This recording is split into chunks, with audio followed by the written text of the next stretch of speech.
they don't really discuss it, ano. Napaka-corny na topic nito for most businesses, and pero when we did this years ago, 9 years ago, ito talaga yung main reason that we're doing it. Kasi nga, what's up mga ka-sneaker community? Today, ang di-discuss natin ay environmental effects of businesses, ano. Dito sa Soul Game, we're pursuing itong business na to because of its environmental effects. Napaka-corny na topic nito for most businesses, and they don't really discuss it, ano. Pero when we did this years ago, 9 years ago, ito talaga yung main reason that we're doing it. Kasi nga, all of this could have end up sa mga landfills. Pero, does it guarantee na wala kaming basura or wala kaming waste? Ito yung waste namin currently. Compared to all of this na dapat itinapon mo na lang, na gawan pa natin ng paraan at hindi na itapon, syempre nakatulong tayo sa environment. At the same time, the amount of workers we're hiring dito sa Soul Game is like, hindi man siya sobrang like daan-daang mga employees, ano, but at least one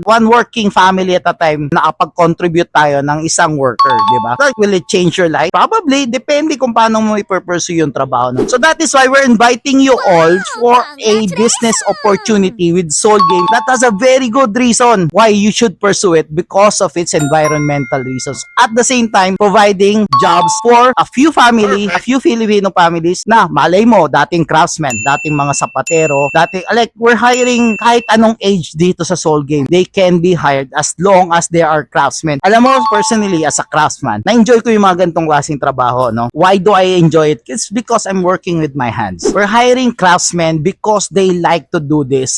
Initially, yung mga ganito klase mga restoration before, sabi sa atin ng mga sapatero natin, like, it's really hard. Ang hirap mag-restore, ang hirap gawin. Mas madali gumawa ng bago, no? Pero dito sa Soul Game, we've changed all of that. We've challenged the status quo, and we're restoring. Ito yung mga finished products natin. Ito yung ngayon, at saka ito pa yung iba na mga natapos natin as of the moment. Ito pa yung mga iba natin, mga natapos na mga sneakers. Okay? So, there's a very good opportunity for all of you to pursue franchising with Soul Game because of these two main reasons: environmental effects and your contribution to society, one working family at a time.